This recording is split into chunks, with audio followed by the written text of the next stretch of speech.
I don't know a single person who does not want to be wealthy. I don't know a single person who does not want to be rich. I don't know a single person who is not looking for some sort of financial freedom to be able to do. And in our case, sometimes it's even the very basic of things that you think you should be able to do, but you simply can't afford to do them. Well, welcome this morning to Big Business Pep Talk. Let's push the boundary a little bit in our conversation today. How can we make money in such a dynamic environment? That is a conversation we want to look at. Boy, oh boy, I'm quite excited at how we're going to be handling this conversation. And as always, you can expect that the voice we have is one that is just as passionate about empowering you in terms of your business, from a marketing point of view, from a strategy point of view, from a business development and even leadership point of view. Yes, if you remembered Stephen Chikojo, you're absolutely right. He comes in as the MD of Urban Create Agency. He's also business development and strategy consultant for Beyond Borders Logistics, and he's here this morning to talk to us about how we can all be being us in our own lives and in the things that we do. But more importantly, Stephen, the idea of leaving businesses, wealth, financial freedom for our children and their children. So let's get right into our conversation. I'm so excited to have you. Now, as I was saying, we spent a few weeks looking specifically at an entrepreneur, looking primarily at a business owner. But the truth of the matter is, Stephen, being in employment is not necessarily a bad thing. In fact, there's some jobs where being employed is rewarding more than being a business owner. I know that sounds strange to say out loud. True that. Thank you so much for that. I look forward to this exciting conversation. It's very true because it's sometimes the world that we live in. It's all about narratives, the agendas that are set. So if you've seen the narratives that are dominating in Africa, in many places in the world, is that of entrepreneurship. Do this and make money and you have financial freedom. But the truth of the matter is, for a balanced world, for a balanced nation, for a balanced continent, we have to look at all different types of people in terms of how they make their money. And I would like to highlight that you would see that generally if we are to divide them into categories, you would see that in almost every nation we have got employees. Employees who work for another company in order to make money. So in terms of employees, what we basically mean is that you trade your time and your skills in order to earn something. Then we also have the self-employed people. These self-employed people are the people that then trade their time and money, their time and skills to make money. But the difference is they are doing it for themselves. So no category, one guy like your tailors, one also they are not employed by anyone, but they are employed by themselves. But they trade their skill and time to make money. And also so they use that skill to make money. Then we have our entrepreneurs, your business people, anotanga a business, they own a business and they employ people.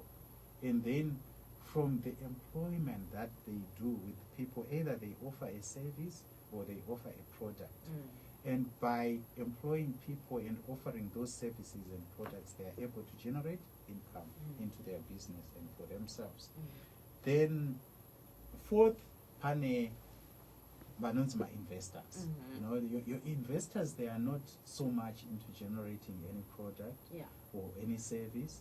All they do is, if they have a substantial amount of money, they look for places to invest it. And when they invest their money in those places, it generates returns in terms of profits, in terms of dividends, whether they are into venture capital and other related matters. Then that money works for them in order to make them wealthier and wealthier.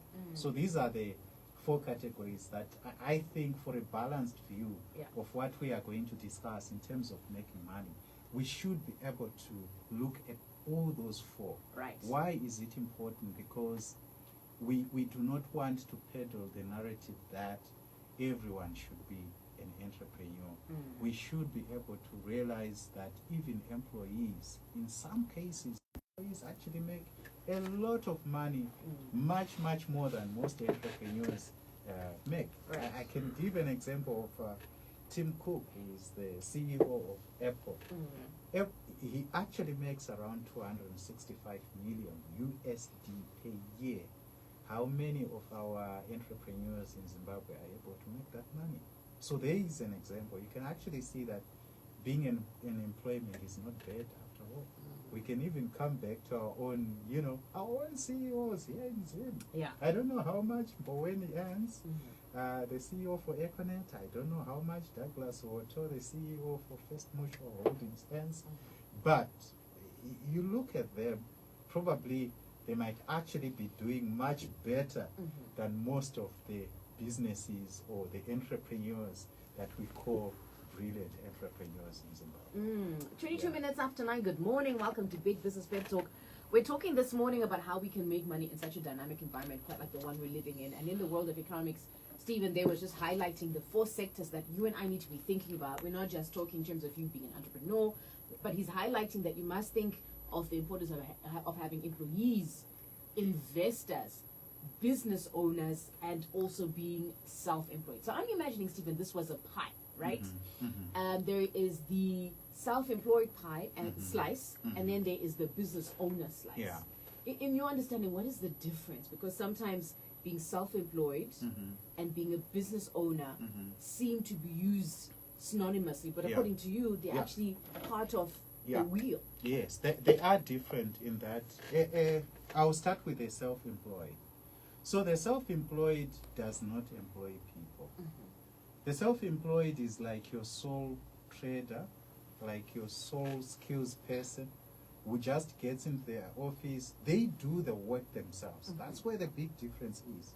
The work, they do it themselves because they have the skill and because they have the time. And they make money from the work that they do. Now, when we talk of a business owner, we have gone another step up. They can have the skills themselves, they can also do some of the work, but they employ other people. The moment you employ other people, you move away from the category where we talk about being self-employed. Being self-employed is a one-man band, in other words, where you just do the work and make money from doing the work. The moment you employ people, you're not self-employed, you're a business owner. Yeah. I love this. So we're learning also the differences of being self-employed and a business owner. Between the 4 spokes, and that is an employee, self-employed, business owner, and one that most of us may not necessarily fit into often enough is the investor. And I actually want us to talk a little bit more about the investor. We've often seen the role of investor as somebody who is pretty much just pumping money, particularly into a startup. But I think the value of an investor is far much more than just pumping money as into a business. Can you just highlight for us the value of being an investor or having an investor? Yeah. So the value of it goes just like you mentioned. It's an investor is much more advanced in terms of business. They do fund startups. We have venture capitalists who are examples of investors who fund startups. But there are some investors who do not go the startup way at all. What they do is they just invest in stock. I think we have often heard about the stock exchange, Zimbabwe Stock Exchange. Yes. So there are people that just concentrate on buying stock on the stock exchange, nekuzo trader, when they feel like they can offload. So there are many types of investments indeed. Some, in actual fact, some investors, they actually, start businesses. They are founders.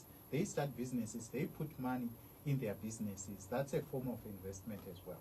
Some, they want to play it safer. They put their monies in financial institutions, asset management firms, and depending on the rate of return, they make their money that way.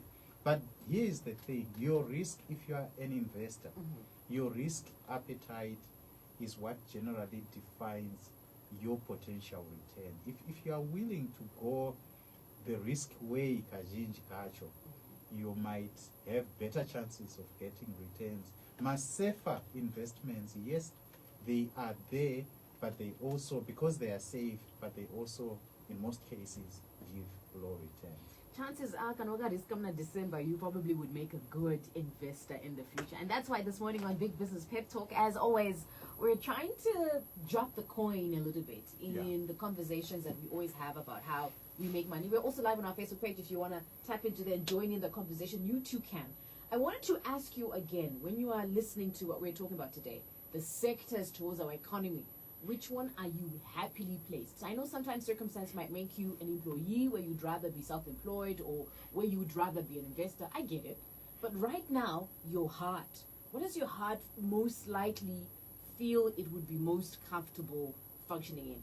Are you likely to be an employee, self-employed, business owner, or an investor? 0719100404. We're talking about making money in a dynamic environment in Zimbabwe. You and I both know what it must be like to be in this country and how difficult sometimes it is to make money, and the kind of mind you need to have to be able to come up with solutions that work, and setting up systems around them is not an easy fit. To me, this sounds like it's like a quadrant of sorts, right? Where you've got the employee, where you have the self-employed, and then in my mind, I would think you would have the investor on the one side and the business owner on the one side.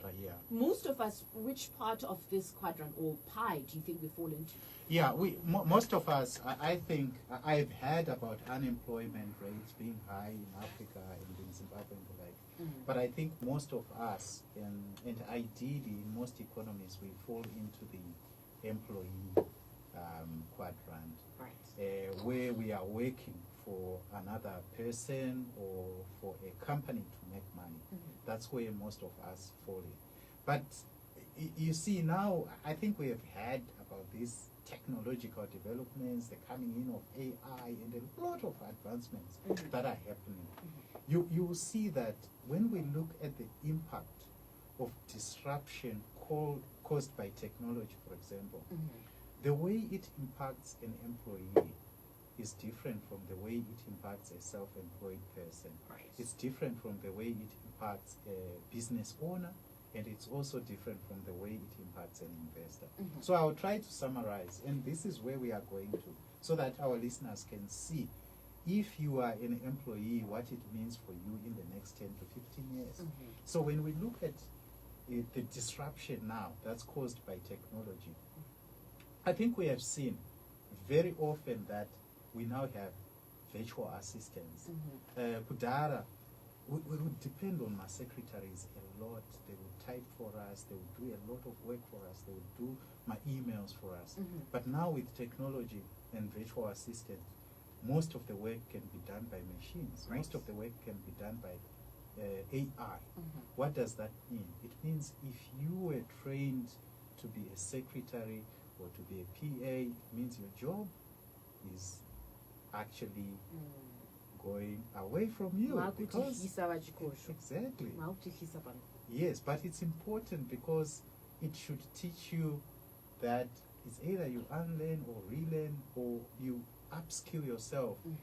And apparently you might also consider doing other things apart from your job, because then you would have a soft landing if your job was to go away someday. So that's why it's important that we have to do this discussion. It's not only about secretaries or virtual assistants, but you see that there is a lot of work that used to be done by humans, which has been automated now. I think you know we have drones that do some work where we used to do that manually. Now you can actually send a drone, a whole picture of a farm. It can give data to the farm manager, a whole lot of stuff. Researcher igona kutora like my years to do before. But now all those things, they are not needed now because a drone can solve that problem. I can even talk about my issues, pilots, where it might have needed an airplane with pilot, fly airplane with tore my picture in Zimbabwe, my different places. Now you can just send a drone. So I think all we are trying to say here is there is a rapidly changing environment which is so disruptive to any job. Yeah. And hapana basa ratinoti rinosara riri safe. Any job, that disruption is coming. So if that is coming, and we can see it coming in the next 10 years, where even my statistics say that 40% of the jobs in the next 10 years, they will be out of my economies in Africa. 40%. So That's what pretty are you, high. Yes, what are you going to do about it? You know, maybe even now in radio, I was thinking for that, maybe we will have virtual presenters. You know, Unlikely to happen, but I get what you're saying. Yeah. That there will be integration. Yeah. With artificial intelligence in the work that we are doing. Exactly. And we have got to find a way Yeah. to make sure that we still become relevant, but also be able to work quite well with AI. Exactly. And I can give an example, especially those that are interested in radio. Kuti, there are some people that have been making money in Peter voiceovers. You know, you do your voiceover, you charge $150. But now AI can do a voiceover now. I have had adverts, many adverts on radio actually. Some on Capital FM that are played that have been done by AI voiceovers. But what does that mean? It means you are out of business if you are doing voiceovers because of my technological advancement. But why are we saying this? The reason we are saying this is so that we can conscientize everyone who falls in the employee quadrant, who falls in that quadrant where you work for an organization. For 20 years, 50, 40 years, upiwa long service award, wenda ku pension. Mortgage, yeah. So which quadrant or which slice do you think is most ideal for us to be thinking? And I'm asking this question from a Zimbabwean perspective, where we are at now, understanding the dynamics we have as a country. Which slice do you think we should be aspiring into? That's my first question. Second question is, so do you think we should be able to move into the different slices, into the different quadrants of this pie or of this square? And I just want to take in the question that's just come in here, or thought really about this. So maybe you can answer those questions and then I'll throw in the question. Yeah, sure. Which is the most ideal, and should we be moving through?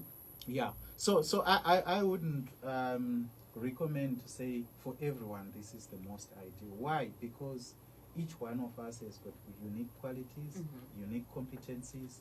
Sometimes you can recommend that go to quadrant I, where it is about investment and the like. Yeah. But maybe their background and maybe the competencies that they have make them a better employee. What I would recommend is that anyone can be in any of those four. You can be an employee, you can be a self-employed person, you can be a business owner, you can be an investor. But what's crucial is for you not to depend on one stream of income.